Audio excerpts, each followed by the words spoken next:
Okay, welcome to our second presentation on Magna Carta and the due process of law. I know some will say that the primary importance of Magna Carta was the fact that it recognized private property. Of course, we had a video on that somewhat earlier. But really, Magna Carta is drenched in the idea of law, of process, of essentially what the community wants. And remember, this is not these guys are not revolutionaries, as I keep saying, or if it is, it's a conservative revolutionary.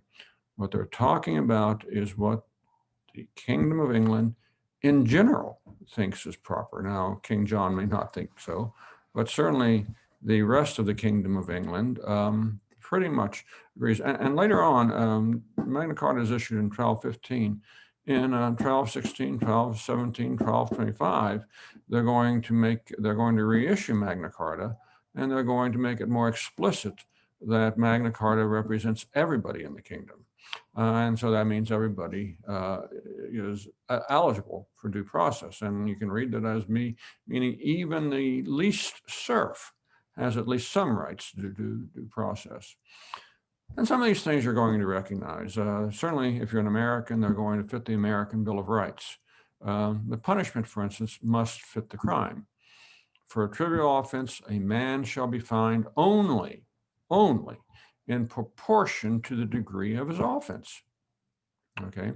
Um, so very clearly, there's no question that they're saying that you can't throw somebody in jail for 10 years for jaywalking. You just can't do it. And this, of course, comes down in all English speaking and in all English influenced legal systems. It's, you just can't do terrible things to somebody for a minor crime. Uh, and by the way, for a major crime, letting somebody off easy is not such a good idea either. Um, and proportionality. That's important. Sometimes we call this equity in American law. Sometimes, we just simply say that, you can't sue somebody for $3 million because you slipped on their sidewalk and suffered scrapes and bruises. So the idea here is you can't fine somebody so heavily as to deprive them of their livelihood. Basically, we don't always observe this, but we try to. Basically, we try to preserve the right of people to earn a living. And that the punishment, again, if you go to jail for 10 years, you're going to lose your way of living. But to the degree possible, American courts and British courts and Indian courts and other courts try to avoid taking away your ability to earn a living. And as it says here, and same, a merchant shall be spared his merchandise, and a villain, the implements of his husbandry. Basically, a peasant farmer, if they fall upon the mercy of a royal court. And I want to put that word mercy there. That's a word we don't very often see in relation to law. But, people talking about throwing themselves on the mercy of the court. That's perfectly true. It's a term that's used. But what happens when you commit a crime is that you are then at the mercy of the state. And the barons and the clergy who negotiated this with King John understood that fully well, that once you were outside the law, you were at the mercy of the court system, and particularly of the king.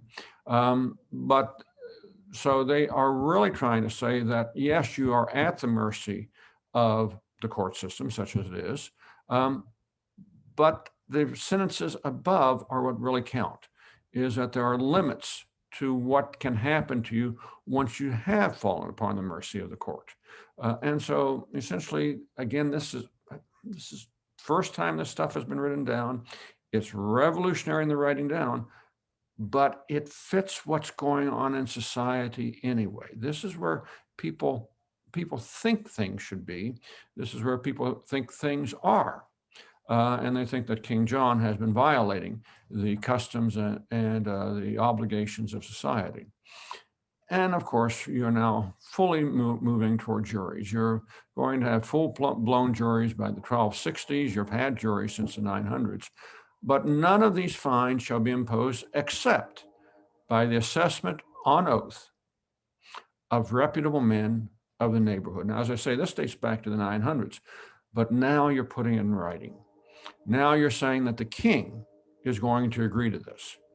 And so essentially, this is where the court system comes from, is that it's reputable men of the neighborhood upon oath. And of course, oaths were taken quite seriously in those days, being a somewhat more religious society, perhaps, than we are today. You also have the right to enter into a lawsuit. So this recognizes private individuals. The writ called precepi shall not in future be issued to anyone in respect of any holding of land, if a free man could thereby deprive of the right of trial in his own lord's court. What does that mean? Well, the term literally means precipitous. That is that up to this point, the king could just simply issue you a writ telling you to stay out of court or go to court in his court. Now you have the right to be first tried in your local court. So we're getting to the point where we're talking about circuit courts and district courts and courts of appeals. So we're talking about a layered court system where each layer of the court gets a right to try you, essentially, or you get a right to appeal. So if you don't like a court decision, you can start at your local court knowing that you can appeal above that local court and above that court. And in England, until finally you reach the king's mercy. And this relates to something called sub-infeudation. What's sub-infeudation? You may remember that in a earlier lecture, I said that most land is held of the king. That is, it's the king's land, even though it's given to you. There's very little of what is in England anyway. There's very little allodial land. And allodial land, if you remember, is land that somebody simply owns outright without the king being involved. No, there wasn't much of that in England. But sub-infeudation means that, the king gives some land to a baron, the baron gives some land to a knight, the knight gives some land to peasants. So it's a row of givings going down. Well, anybody at the bottom of that list now has the right to appeal legally upward and up and up and up until finally you get to the king. And in many ways, sub-infeudation was an act of freedom. I know that many historians have said that sub-infeudation meant that the local lord could oppress you. Well, yeah, I suppose. I mean, that's how local courts work even today, whether you're in England or whether you're in Australia or whether you're in the United States, the local courts can always be unreasonable. But you can always get a writ to go up to the next court. You can always appeal. And so I guess when you get to the Supreme Court, you run out of things, but still, the principle holds that we live in layers. I don't want to say classes because that's the wrong term. That's a socioeconomic term. We live in legal layers. And this, of course, is the beginning. This begins to recognize the fact that we do live in legal layers and that the king can't reach down and sentence you if you're below other people. Instead, a due process of going from step to step to step to step has to be followed. And it's a very important thing. This actually gives you the freedom to be heard and acquitted or have your lawsuit judged differently at different levels until finally you get to some conclusion. Fairness actually is furthered by the fact that you've got different layers that you can appeal to. And this basically says that the king's justice is just, but boy, you got to go through the other layers before you get there. And finally, jury trials and life and limb. Well, look at this. In future, nothing shall be paid or accepted for the issue of a writ of inquisition of life and limb.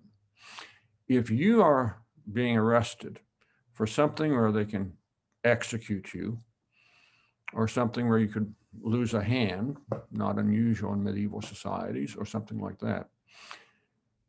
Up to this point, the king could say, you get a trial, but you got to pay up front to do that. Now the barons and the clergy who are negotiating with the king say, no. If it involves a body part or your life, you don't have to pay to enter into court. Now, you may have to pay your attorneys, or you may have to pay, court fees or things like that. But the sheer right of asking for a trial for your life or for, a piece of your body, you don't have to pay for that. That's how we given gratis. So it's a free thing. You do get to enter into a trial. You do get to enter into the judgment of the good men of your neighborhood on oath. And it's free. And more than that is, it can't be refused. The king must give you the writ to essentially start the process of being tried for your life, or being tried again by a jury for a limb. So essentially, this is what people thought was right.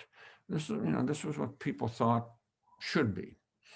Again, there's nothing really revolutionary about this, but writing it down is revolutionary. Now, all of the land under the King of England is going, or at least all the English land under the King of England is going to have to follow these rules. And when they finally sign the document on June 15th, 1215, there's some negotiations afterward, actually. Almost immediately, and I mean almost immediately, they write it down and send it to every shire in England. Now, we only have a few of those copies left, but they still exist. And I shouldn't say that they signed it. That wasn't how kings did things in those days. Once everybody agreed to it, the barons signed it.